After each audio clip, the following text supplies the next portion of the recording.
Hi everybody, Carl here, KE0JWK. Well, as part of the recap on the Kenwood TS820S that I'm working on,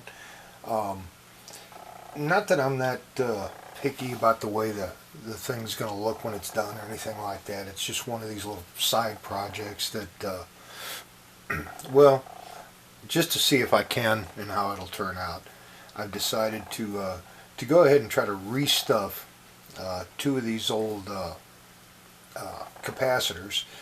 They each have two separate caps in them, and I'm going to give it a go. So if you can see this, make sure I'm in the frame.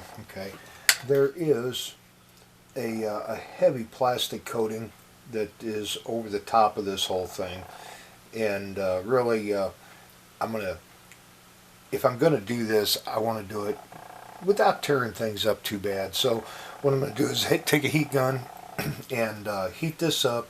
As you can see, I've kind of started to do it already just to make sure that it was going to work. I'm going to take a heat gun, heat this up, and see if I can get it peeled back out of the way enough so that when I cut the aluminum can underneath of it, it doesn't tear the plastic up. Haven't quite figured out what I'm going to do. This might be a little loud, but I'm going to do it anyway. And if it's too bad, I'll just cut it out. I'll just edit the noisy heat gun out of the video. So as you can see, when I heated that up, everything that was kind of cooked already really pulled back out of the way, and it didn't take but a second to do that. So we'll see how this goes. I've got a little split going in it already that I believe was there. I don't think I did it. Hopefully it won't get any worse than what it is. Yeah, I'm a little too slow. Got to be fast for this.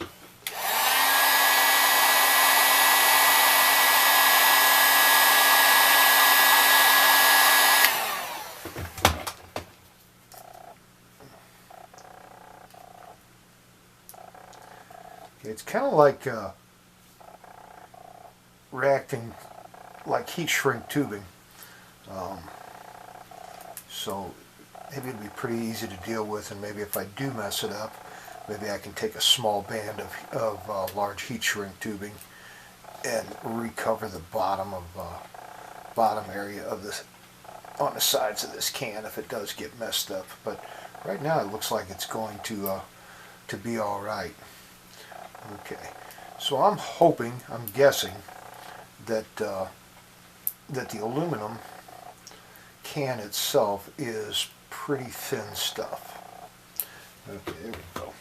You can see I've got it, the aluminum exposed there. I'm hoping it's pretty thin stuff, and to start with, before I try any other methods, I think I'm going to take a utility knife and see if I can score it enough to break it away without damaging it. This aluminum ring right here. So I'm going to give that a try. I'm going to have to hold it up close to my body to do it so I don't slip and cut myself holding the knife right. And so I'm going to do that off cam and be back in a minute. Alright, I'm back. So make sure I'm in the screen.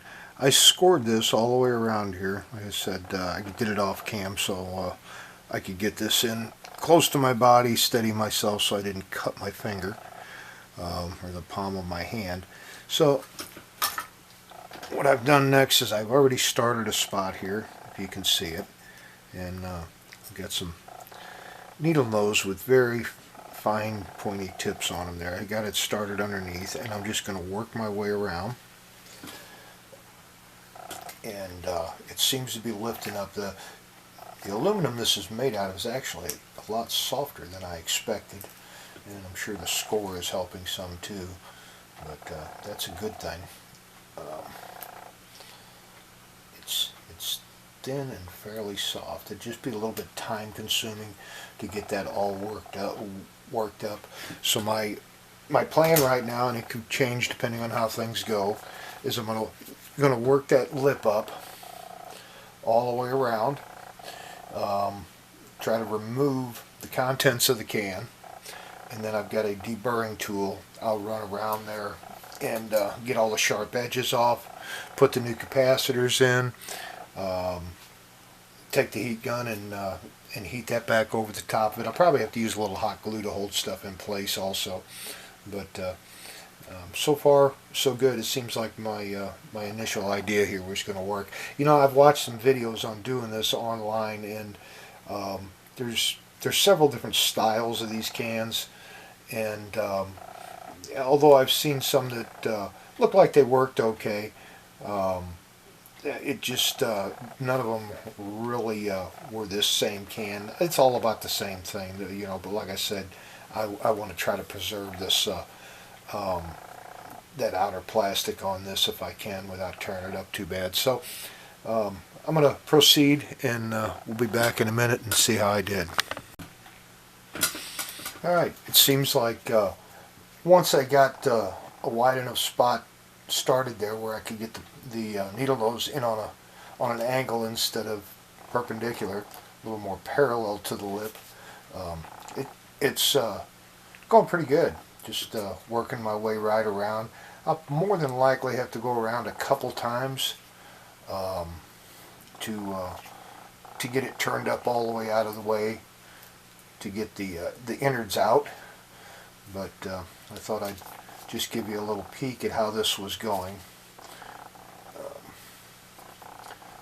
and it was going rather well till I turned the camera back on. No, it's still going all right. Not bad at all, you know. And if I wasn't trying to preserve this lip of plastic coating here that goes around, I could probably do this in a lot less time, but with another method. Someone suggested, and it looked like a really good idea for most of these cans, and that's a normal plumbing type tubing cutter. Putting it on this edge and spinning it around there and cutting this from the outside won't work for me trying to preserve this outer plastic here, but in an uncoated can, I think it would probably work really good. Just not in my case, you know, because like I said, I'm not really that worried about it being an all original looking radio or anything like that. It's just one of them things. It's a learning experience for me. I'm doing it because I can, or at least I hope I can, and you know, possibly one of these days, if I ever have something that I truly want to keep original looking, I've already got a little experience at it, and I will have some ideas on what'll work and what won't work, so that when I have something I truly want to keep looking original, I won't mess it up. The other thing that I found online and I don't remember the YouTuber that had it up, but there's a company out there, and there's probably more than one, but the one he mentioned was Hayseed something. And they will actually build you a brand new can with the capacitors in it to your specifications.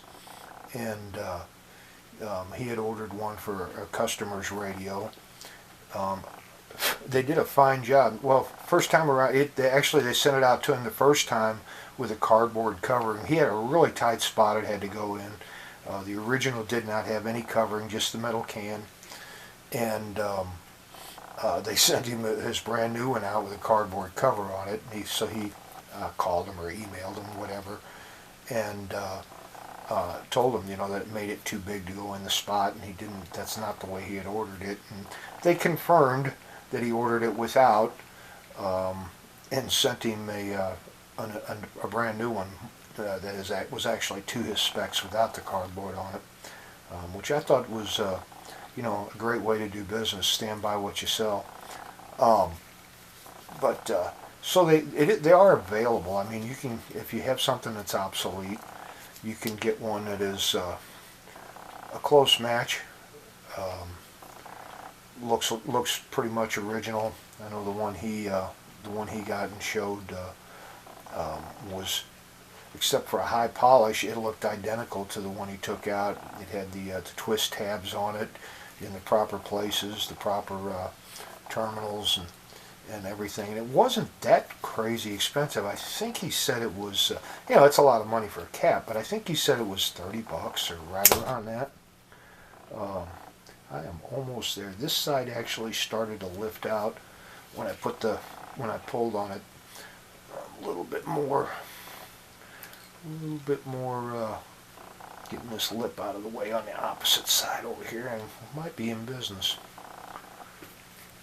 Give it another go. Let me get a different pair of pliers, something that I can get a better grip with. These are smooth jaw also, but I give them a try. Okay, if you can see it there, it should lifting right out. Okay, and that's what we have. We've got the cap on there, and as you can see, there's the foil that is going down to the actual capacitors inside the can. This next part is probably going to get a little messy. I'm not sure how this is glued down in there. Some of them have tar in them, and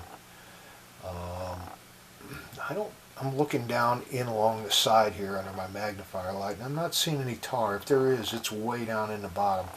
So I'm just going to try to pull this out and see what I come up with.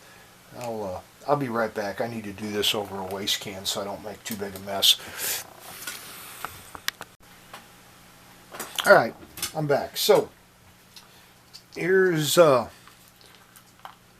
capacitors that came out of it, rolled into one, and a lot of this waxy material. I actually thought it was wax at first, but after heating it up to clean out the can a little better, I used a piece of thin plastic here. It's actually was off an old Venetian blind that was getting thrown away.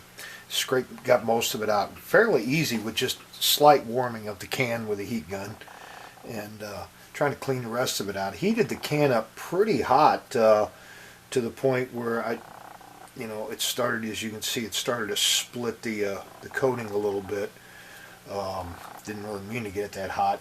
And if it was just a wax, it was hot enough that it should have been liquid, and it wasn't. So I'm not exactly sure what it is that was potted in down there. But it's fairly soft stuff. I get this thing cleaned out good enough. I don't know if I'm going to try any solvents on it or not. I'm not sure what kind of solvent would attack whatever this is.